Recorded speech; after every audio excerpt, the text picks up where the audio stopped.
Manifestation qui a été organisée ici, place de la Concorde, à quelques centaines de mètres de l'Assemblée nationale. Une manifestation qui n'était pas vraiment autorisée d'ailleurs, qui n'était que tolérée par les forces de l'ordre. Sauf que les syndicats ont fait plus fort, ils ont fait monter la pression d'un cran.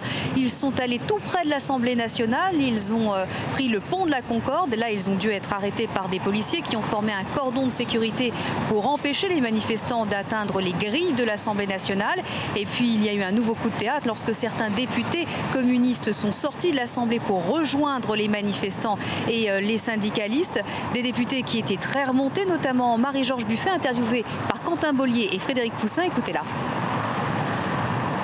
L'UMP a une majorité écrasante à l'Assemblée nationale, mais ils ne sont même pas capables d'assumer le débat. Malgré cette majorité, ils nous ont censuré ce matin, ils ont arrêté le débat parce qu'ils ont peur du mouvement social. Et ils ne veulent pas que les députés de gauche soient le relais du mouvement social à l'intérieur de l'Assemblée. Ils ne sont pas si sûrs d'eux-mêmes, la majorité. Et vous verrez que cette loi, on la fera sauter, même s'il la vote ce soir à l'Assemblée nationale, on la fera sauter par le mouvement social.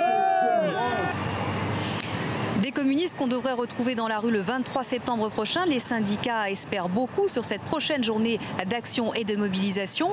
Ils espèrent faire plus que lors de la dernière journée de manifestation. L'idée, c'est d'amplifier la manifestation, la mobilisation pour faire reculer le gouvernement. Bernard Thibault affirme que c'est possible, que rien n'est perdu et que maintenant, on va commencer une sorte de guerre d'usure contre le gouvernement. Les syndicats rappellent notamment qu'il y a un précédent lorsque le contrat premier embauche, le fameux CPE, avait été adopté par l'Assemblée nationale notamment, le gouvernement avait dû reculer après de nombreuses manifestations.